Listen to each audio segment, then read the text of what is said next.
हम लोग शुरू करने जा रहे हैं आज कंडीशनल प्रोबेबिलिटी। बेसिकली अगर मान लीजिए दो कोई इवेंट्स हैं, सपोज करो इवेंट ए और इवेंट बी, एक ही सैंपल स्पेस के, तो एक इवेंट के होने से दूसरे पर क्या असर पड़ता है, हम इसी कॉन्सेप्ट को यहां सीखते हैं।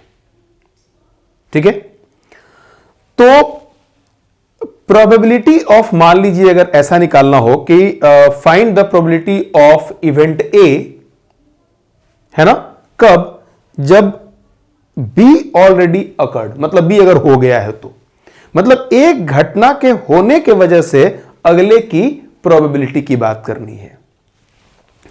तो यहां पे थोड़ा आप ये समझिए, हम इसको ऐसे डिनोट करते हैं, probability of A if B occurred, है ना, ठीक है, इफ बी ऑलरेडी अकर्ड, इसको पढ़ते हैं क्या, probability of A if B occurred, already occurred, है ना, ठीक है, B already occurred, already occurred, है ना। अगर बी हो चुका है तो ए की प्रोबेबिलिटी क्या होगी।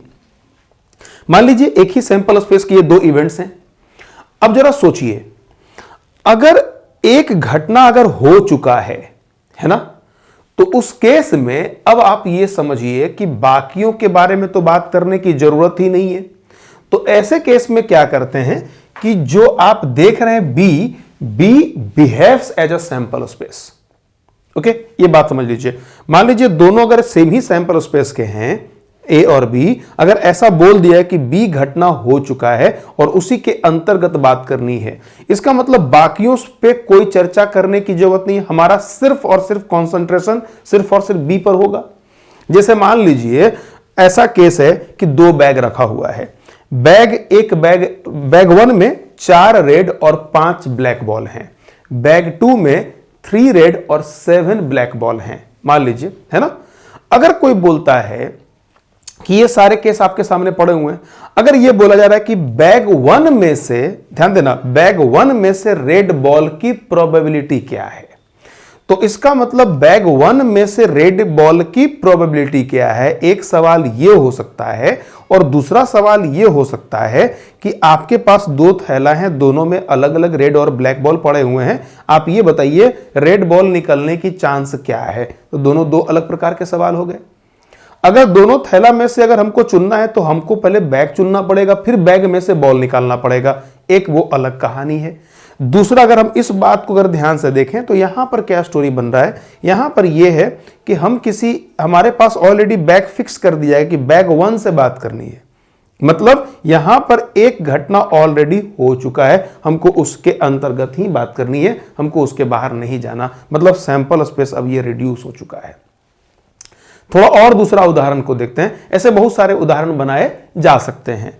सपोज करिए कि मान लीजिए हमने दो कॉइन को हमने टॉस किया, सपोज करो हमने दो कॉइन को टॉस किया, है ना, तो जो सैंपल स्पेस बनकर तैयार होता है H H H T T H और टी टी। ठीक है, अब ये बोल रहा है, अब यहां पर सवाल ये उठता है कि find the probability of getting 2t। ठीक है ना, फाइंड द प्रोबेबिलिटी ऑफ, एक सेकेंड रुक जाओ, है ना, ठीक है, find the probability of getting 2t, है ना, if at least 1t occurred, if at least 1t occurred, मतलब एक टी होना है इस बात की गारंटी है, तो 2t आने की संभावना क्या है। मतलब ऐसे केस में हम इस पर कोई चर्चा ही नहीं करेंगे, हमारा सारा ध्यान इसी बात को लेकर के हो जाता है। मतलब इसकी प्रोबेबिलिटी, है ना, अब जो नया सैंपल स्पेस बन चुका है, चूंकि ऑलरेडी बोल दिया गया कि एक टी हो चुका है, ऑलरेडी 1t अकर्ड, एक टी आया है ना, तो एक टी आया है, मतलब इस पर कोई बात नहीं करनी, सिर्फ मुद्दा मतलब इसी के अंतर्गत चर्चा करना है। अब बोल रहा है कि 2t की प्रोबेबिलिटी क्या होगी, तो ऑब्वियस सी बात है, अब आप यहां पर समझ लीजिए, है ना। अब ये क्या कर रहा है, इसमें बहुत सिंपल है ना, तो बेटा अब आप क्या कर रहे हैं, इसका संख्या कितना है, तो इसका संख्या 1 है। इस पूरे की संख्या कितनी है, तो इस पूरे की संख्या 3 है ना, तो this will be equal to 1/3, है ना। मतलब क्या बोलेंगे, ऊपर से आपने 1 निकाल लिया, दोनों टी होने की संभावना, और टोटल नंबर ऑफ केस की संख्या कितनी हो गई, 3, है ना। तो 1/3 हमने कर दिया। तो कहने का मेरा मतलब यह हुआ कि अगर कभी कुछ ऐसा अगर बोला जाए, probability of A if B occurred then B behaves as a sample space. Clear cut बात है, ठीक है। तो बी सैंपल स्पेस हो जाएगा। तो इस केस में जो रिजल्ट बनकर तैयार होता है वो कुछ ऐसा हो जाता है, this is equal to n of A intersection B upon n of B. हमने ये किया क्या है, ऊपर n a इंटरसेक्शन b क्या है, तो इसका मतलब ये हुआ कि नंबर ऑफ ए, ध्यान देना, number of A, event A कहां पर, इंटरसेक्शन बी के साथ, मतलब बी के अंदर में, बी के अंदर में बी और ए का जो इंटरसेक्शन होना चाहिए, मतलब ए वो इवेंट की बात मैं कर रहा हूं कि जो दोनों में कॉमन हो, उससे बाहर की बात हो ही नहीं सकती है, उससे बाहर पे चर्चा ही नहीं करना है, ठीक है, ओके। तो n A intersection B upon number of B. अब देखो ये फॉर्मूला हम लोग तब लगाएंगे जब सारे के सारे जो आउटकम्स हैं अगर इक्वली लाइकली हैं। अगर इक्वली लाइकली नहीं है तो हम लोग इसके लिए एक दूसरा फंडा भी इस्तेमाल करते हैं, इसको भी देख लीजिए। हम लोग इन दोनों को डिवाइड करते हैं, सैंपल स्पेस है, तो number of A intersection B upon number of sample space, number of B upon number of sample space, then this will be equal to probability of A intersection B upon probability of B, है ना। तो ये क्या बन जाएगा, probability of A if B occurred, ठीक है। अच्छा, कुछ लोग इसको ऐसे भी लिखते हैं, प्रोबेबिलिटी ऑफ ए बी, ऐसे, तो घबराने की बात नहीं है, कुछ लोग ऐसे स्लाइड करके, है ना, कुछ लोग डायरेक्ट पैरेलल लिखते हैं, तो आपको उसके लिए चिंता नहीं करना है, ओके। तो मेरे बच्चों देखो ये हो गया probability of A if B occurred, ठीक। सिमिलरली अगर हम लोग बात कर लें प्रोबेबिलिटी ऑफ, यहां पर लिखते हैं probability of B if A occurred, है ना। अब यहां क्या हो गया, probability of B if A occurred, तो this will be equal to probability of A intersection B upon probability of A हो जाएगा। हम ऊपर चाहें तो probability of B intersection A भी कर सकते हैं, क्योंकि दोनों का रिजल्ट सेम ही होता है, ए इंटरसेक्शन बी बोलें या बी इंटरसेक्शन ए बोलें, उससे कोई फर्क पड़ना तो है नहीं, both will be the same, okay मेरे बच्चों, ठीक है। तो प्रयास ये करें, अब जहां पर जैसी स्थिति होगी अकॉर्डिंगली हम लोग को फॉर्मूला इस्तेमाल करना है। आप प्रोबेबिलिटी के टर्म्स में लेकर आना चाहें उसके टर्म्स में लेकर आइए, आप अगर लिखना चाहें नंबर के टर्म्स में आप वैसा लेकर आइए, लेकिन मेरा सलाह यह है कि ये तब इस्तेमाल करो जब सब कुछ इक्वली लाइकली का चक्कर हो। अगर इक्वली लाइकली वाली बात नहीं, अगर आउटकम्स अगर इक्वली लाइकली नहीं हो, तो in that case you have to apply the formula, probability का फॉर्मूला। इस फॉर्मूला के बारे में बात करनी पड़ेगी, probability of A intersection B upon A वाला, ओके, है ना। तो अब थोड़ा हम लोग इसको जरा सा और इसका विस्तार देते हैं, इससे क्या क्या बातें हो सकती हैं। चलिए इसको नोट कर लीजिए पहले, ठीक है।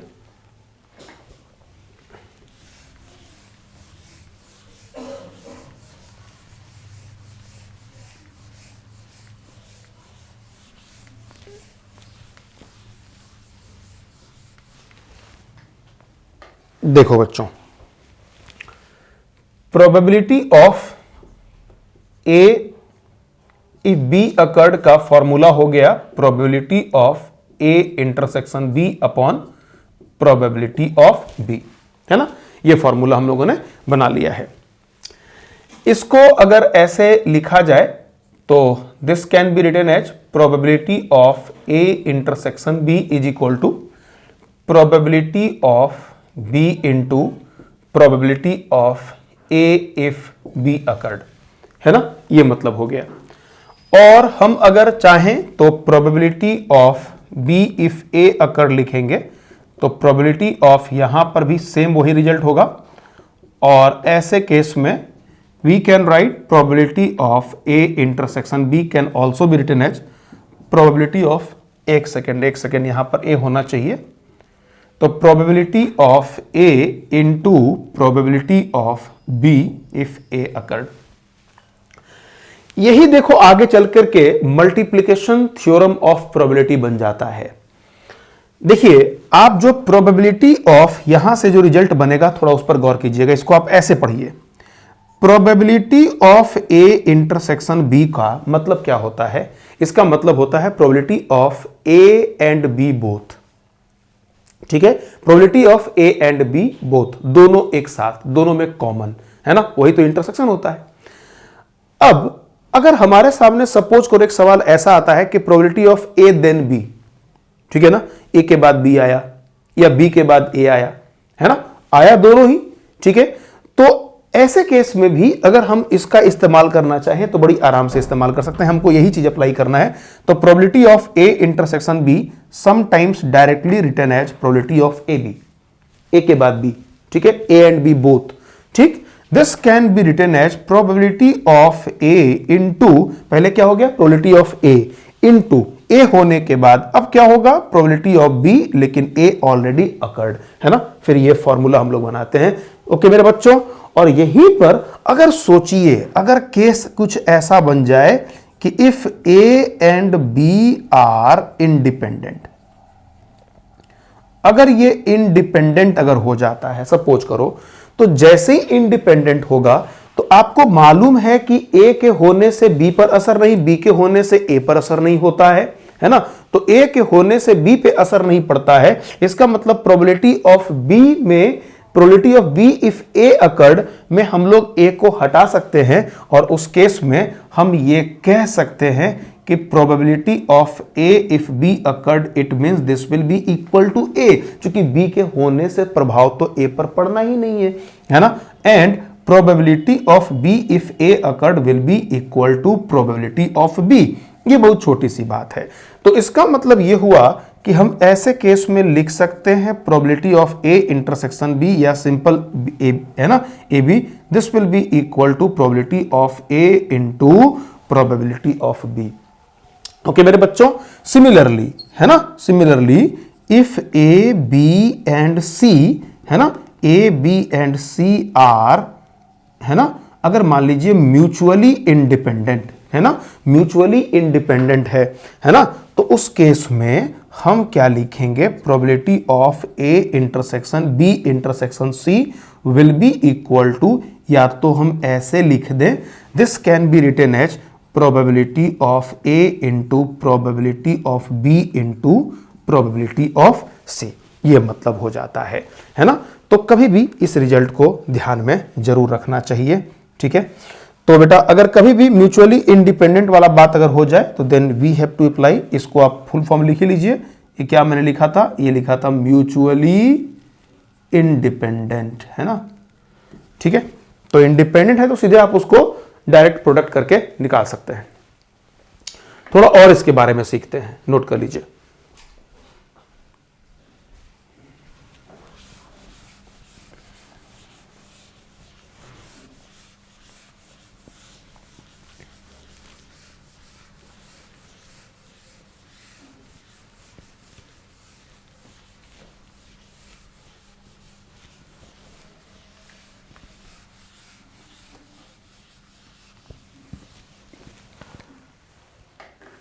देखिए,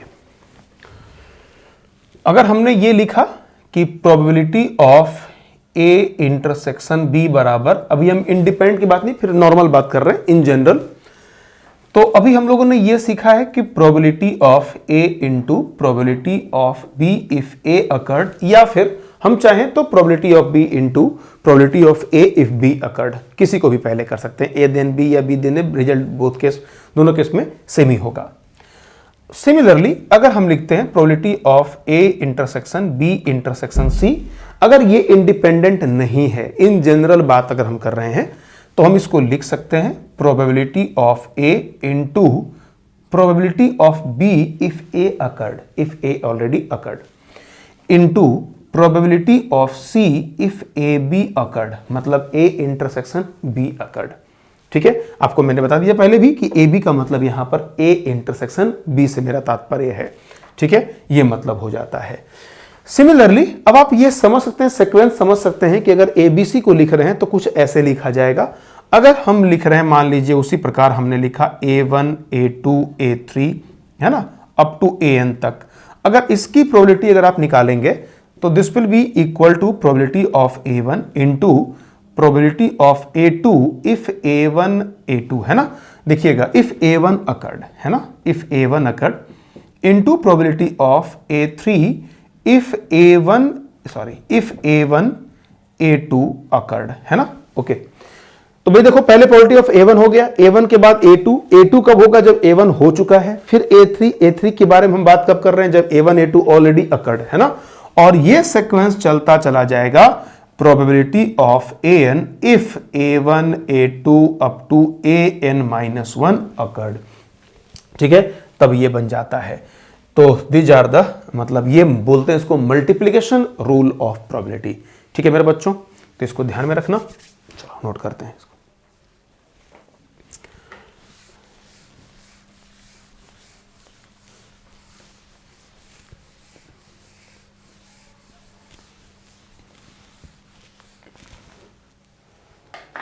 अब जरा हम लोग थोड़ा और ध्यान से देखें।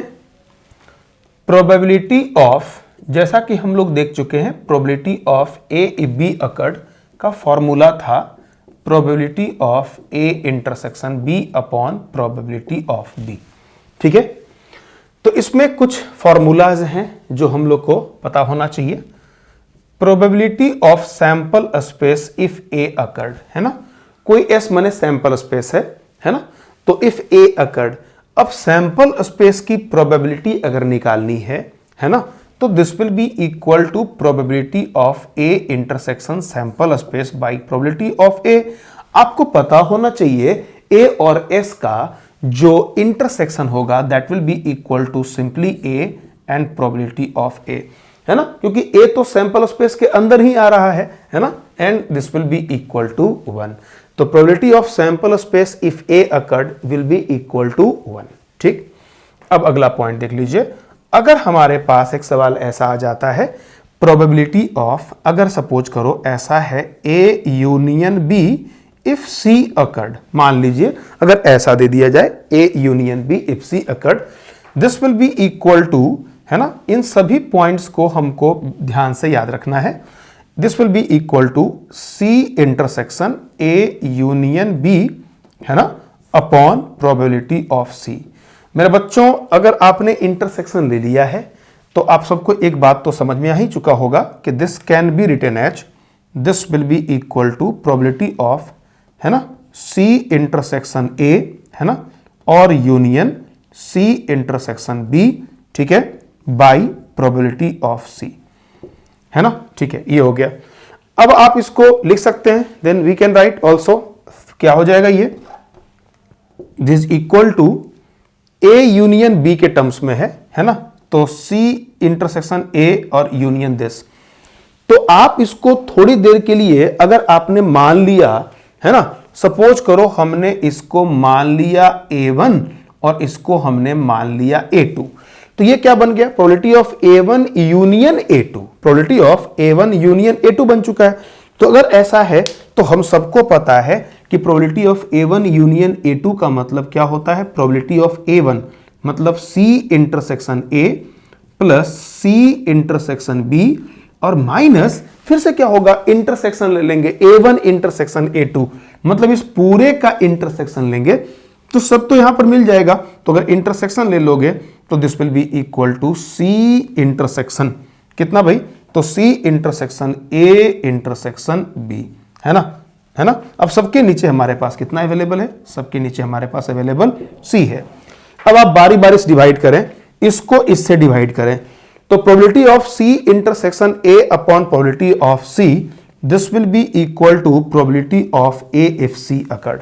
देखो यही होगा C intersection A upon probability of इतना, this will be equal to probability of, अगर आप इसको डिवाइड करेंगे तो B if C occurred minus probability of A intersection B if C occurred, ठीक है, this equal to probability of A union B if C occurred, this will be the formula. Okay, ये बात बन जाती है। थोड़ा और आगे बढ़ते हैं। इसी प्रकार अगर मान लीजिए अगर ऐसा दिया हुआ है कि if A and B are mutually exclusive, ठीक है, अगर A और B अगर म्यूचुअली एक्सक्लूसिव हो जाएगा तो ऑब्वियस सी बात है ये वाला टर्म जीरो हो जाएगा, क्योंकि A इंटरसेक्शन B की प्रोबेबिलिटी विल बी जीरो, है ना, और उस केस में मिलेगा probability of A union B if C occurred will be equal to probability of A if C occurred plus probability of B if C occurred. ठीक है ना, this will be the result. ठीक है, तो इस तरीके से हम लोग इसको सॉल्व करेंगे. दूसरा, अगला एक और पॉइंट है जो हमको पता होना चाहिए, probability of A dash if B occurred, है ना. Probability of A dash if B occurred. A dash का मतलब क्या होता है? ए डैश का मतलब आप समझ सकते हैं, है ना. ठीक है, जो ए नहीं हो, है ना. ठीक है, तो भाई इसको हम लोग कैसे लिखेंगे? इसका लिखने का टेक्निक क्या हो सकता है? तो ऑब्वियस सी बात है, this will be equal to probability of, आप अगर चाहें तो इसको सैंपल स्पेस के टर्म्स में लिख सकते हैं. ठीक है, तो मेरे बच्चों we can also write A dash as, direct हम लोग लिखते हैं, इतना हम लोग समय बर्बाद नहीं करेंगे. This will be equal to 1 minus probability of A if B occurred. ठीक है, क्योंकि हम सबको ये पता है कि ए डैश की जो वैल्यू हो जाएगी, है ना. ठीक है, ए डैश की जो वैल्यू हो जाएगी that will be equal to sample space minus A, है ना. ये हम सबको पता है. ओके, तो सैंपल स्पेस माइनस ए करेंगे और जब उसको फाइनल आप आगे बढ़ाइएगा then we can write this. तो ये भी ये सारा रिजल्ट आप लोग को याद रखना है. तो ये काम का रिजल्ट है सबके सब. ठीक है, ओके, नोट कर लीजिए इसको.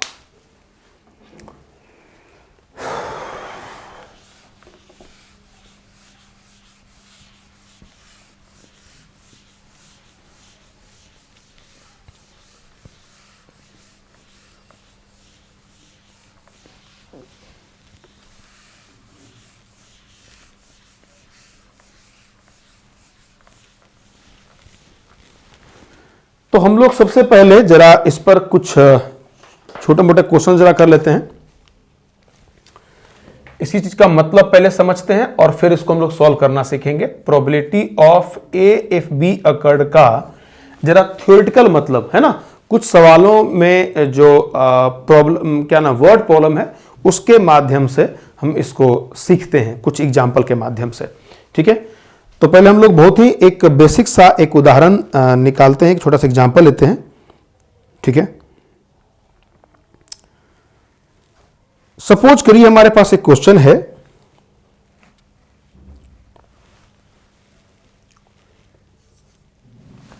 हम लोग पहले इसको सीखेंगे, उसके बाद हम लोग इसका जो मैथमेटिकल फॉर्मूला है उसका इस्तेमाल किया जाएगा. क्वेश्चन है 10 cards numbered 1 to 10. 1 to 10 are placed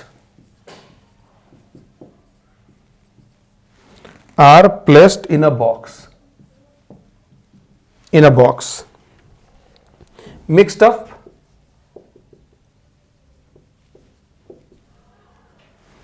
up thoroughly,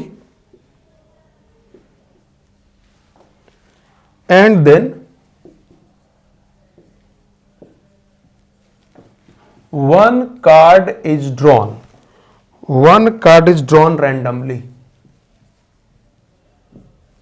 ठीक है, if it is known that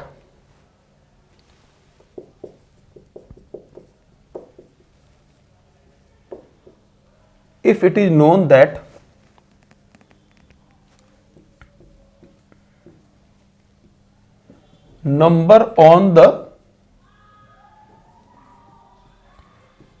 drawn card is more than 3,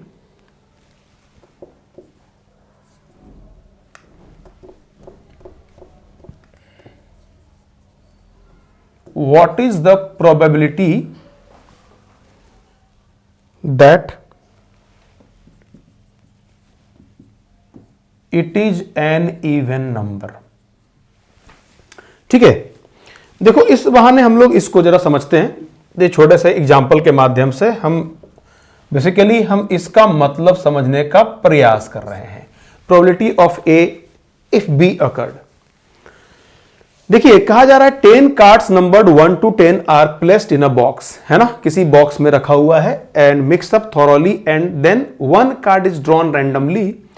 if it is known that the number on the drawn card is more than 3, ठीक है ना, okay. तो number on the drawn card, जो निकाला गया उसका चांस कितना है, तो मोर देन, अच्छा सॉरी, जो निकाला गया वो 3 से ज्यादा है, तो what is the probability that it is an even number, ठीक है।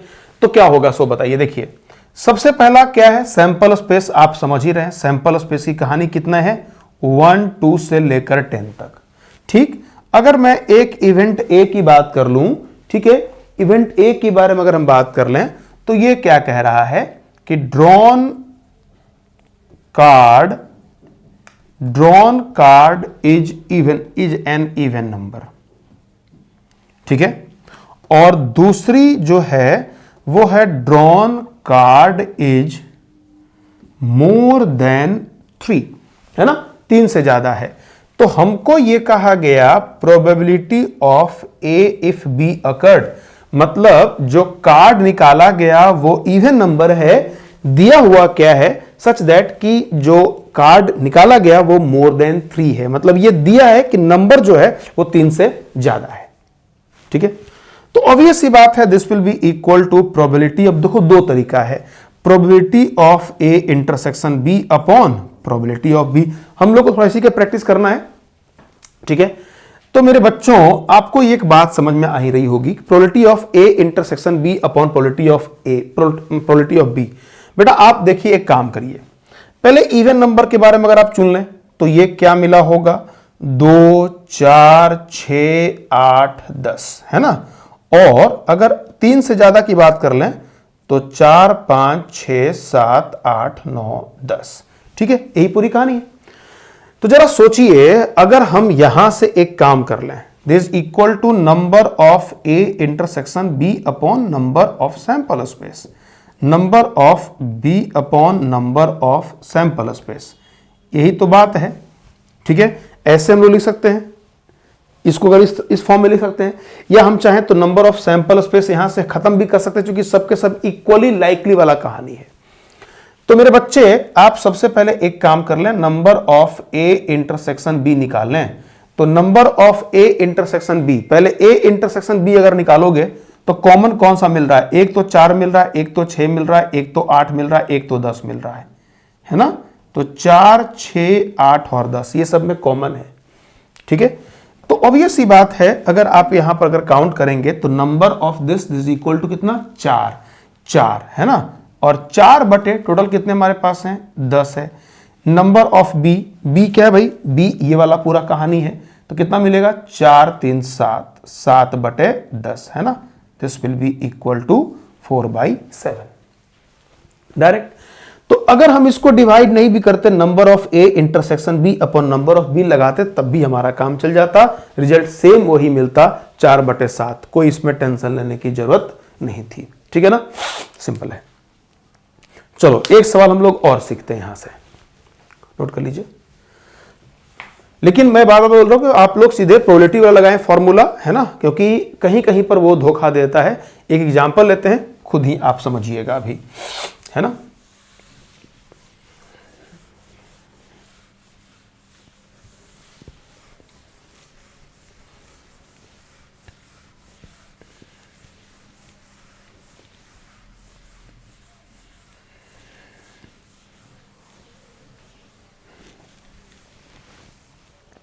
देखो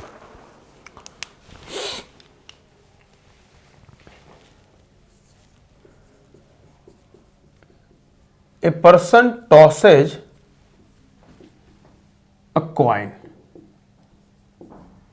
if he gets head then he tosses again and if he gets tail then he throws a die,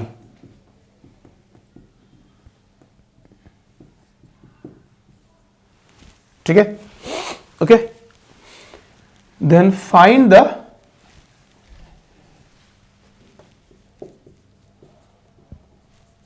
probability of getting number more than 4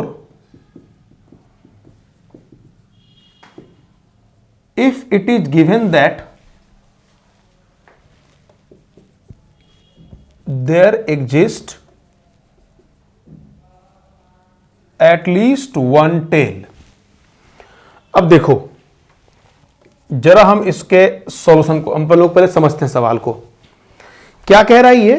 कह ये रहा है कि एक इंसान है, एक कॉइन को टॉस करता है, अगर उसको हेड मिलता है तो फिर से वो टॉस करेगा, अगर टेल मिलेगा तो फिर वो डाई फेंकता है ना। तो हमसे पूछा गया कि probability of getting number more than 4, मतलब 4 से ज्यादा आने की संभावना क्या है। तो ऑब्वियस सी बात है 4 की बात तो हम तब करेंगे जब वो डाई फेंकेगा, है ना। तो 4 से ज्यादा आने की संभावना क्या है, इसमें एक कंडीशन दिया है, it is given that there exist at least one tail, है ना। ठीक है, तो कम से कम एक टेल तो आना ही है, एक बात ये तो मेंशन किया हुआ है यहां पर। ओके, ठीक है, ये बात हो गई। अब जरा इसमें हम लोग एक काम करते हैं, थोड़ा सा सवाल में हम जरा बदलाव कर देते हैं, एक में थोड़ा सा हम इसमें चेंज करेंगे, नंबर मोर देन की जगह ऐसा करते हैं। चलो ठीक है, probability of getting number more than 4, ठीक है, if it is given that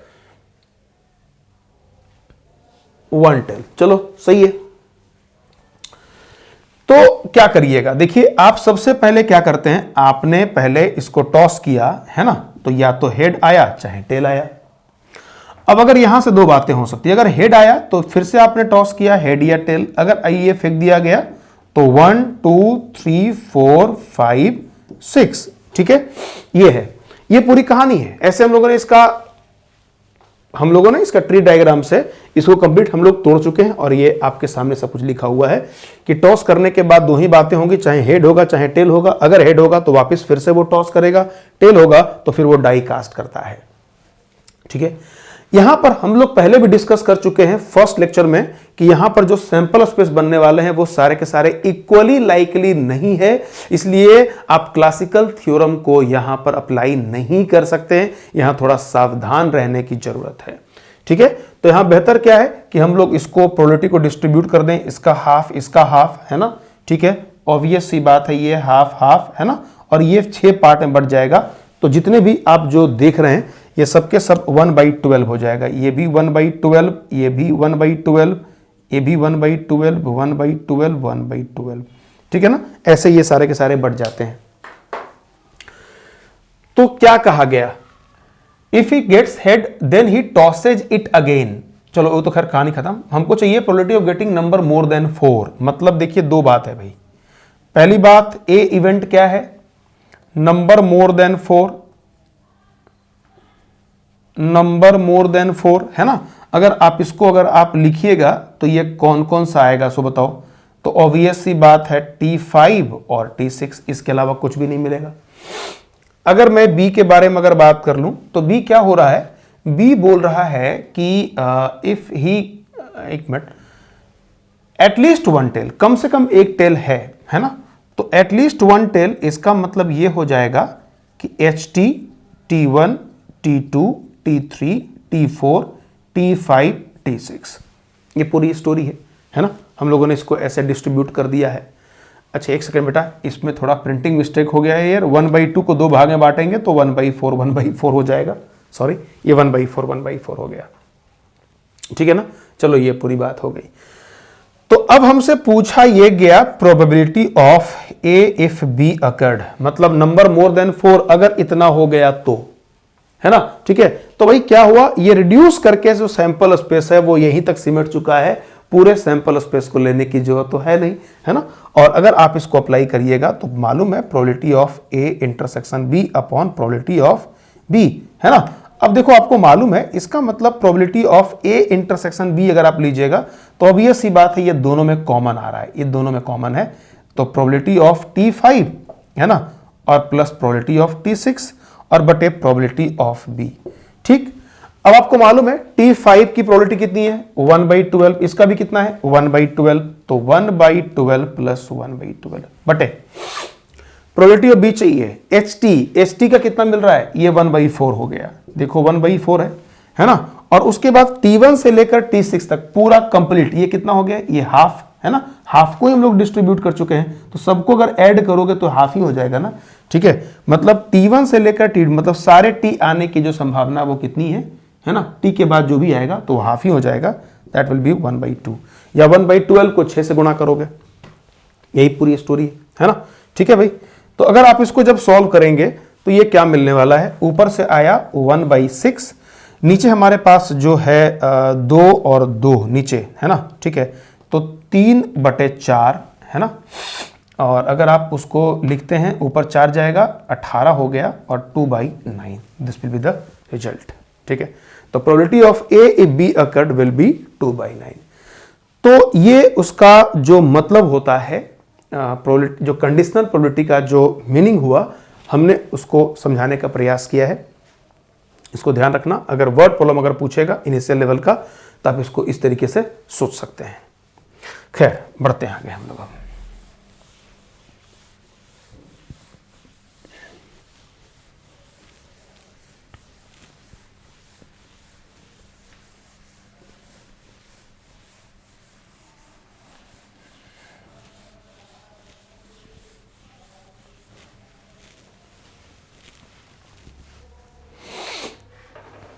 note कर लीजिए।